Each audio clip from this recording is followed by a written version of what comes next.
Welcome you again in part 17 of this DNF log elements video series. In last video part 16 I left you with some question, that is, in Vibgyor, if G is absorbed, if whatever the color we get, that is the complementary color of G. Now what is this complementary color? After removing G from Vibgyor, the remaining combination give one particular color. That particular color is called complementary color of G, because a complementary color is what? When that complementary color is again added to this Vibgyor, it becomes Vibgyor, and then all the seven colors combine, and then white color is reappear.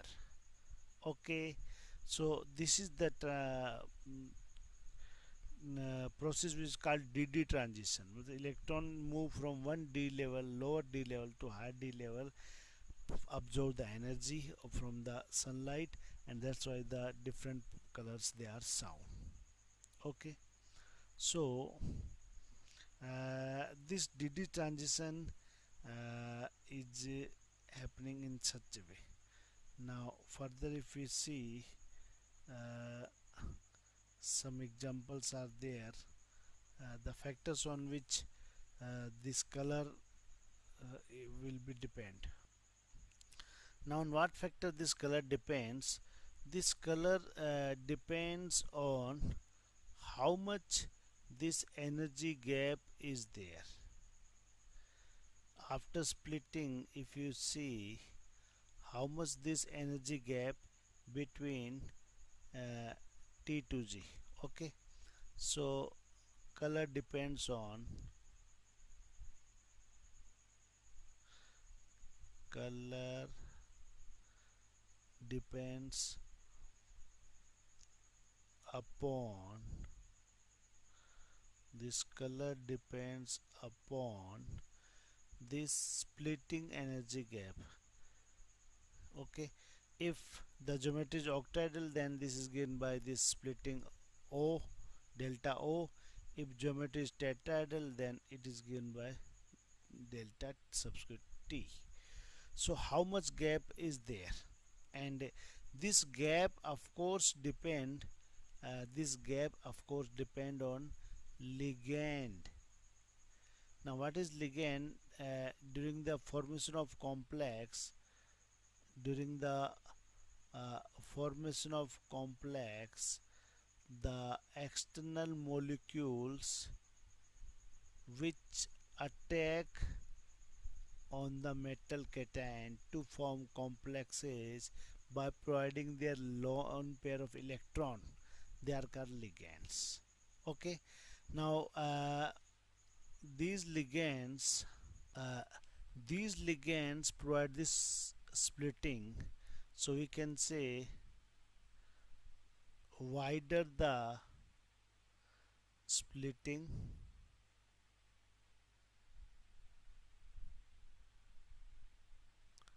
wider the splitting, more is the energy gap,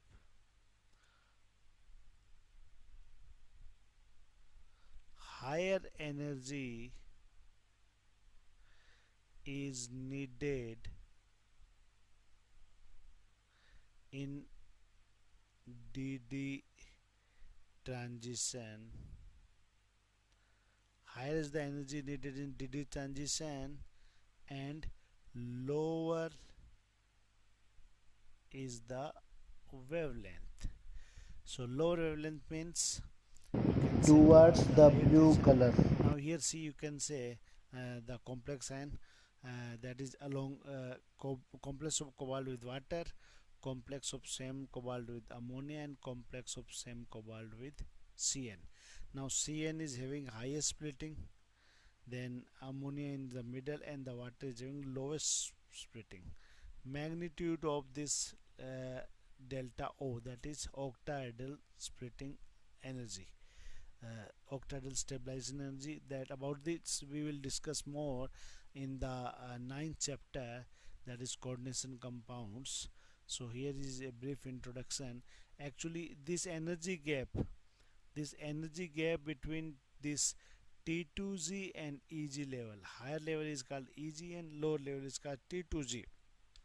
So this energy gap is given by delta O. Okay, so here magnitude of all delta O for water is very low, for ammonia is in the middle, and for this CN is the highest. So magnitude of lambda, here very less energy is needed, because you know that energy is inversely proportional to lambda. Okay, so very less energy is needed, so lambda will be higher, then the color will be towards the low wavelength, that is higher wavelength or low energy, that is towards red or orange. Okay, now color absorbed by the light, when green blue color is absorbed by the light, the remaining will give you the appearance of orange. Similarly, when the ligand is the ammonia, and ligand is the ammonia -3, then it is somewhat more splitting than H2O. When splitting becomes wider, then the color transmitted will be green blue.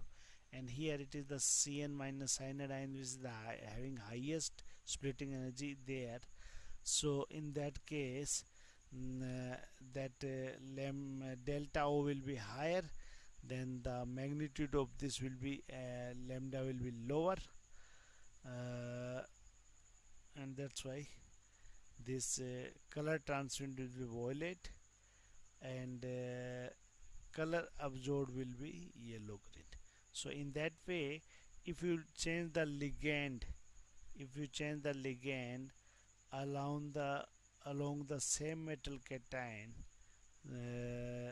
then same metal cation, then they will are showing different colors due to the tendency of these different ligands to split up to different extent. Now there are some examples. Now titanium in 3 plus state purple, then titanium in 3 plus purple, then iron 3 plus, that is yellow, or you can say reddish brown is also applicable there. Okay, similarly zinc 2 plus, because it contain what, 3d10, no scope of electron movement, that why it is colorless. So these are the some examples. I hope you understand and you will learn them. So by making this, we can show, by showing this we can show how colors are produced in transition metal. Okay, see you soon in the next video with some new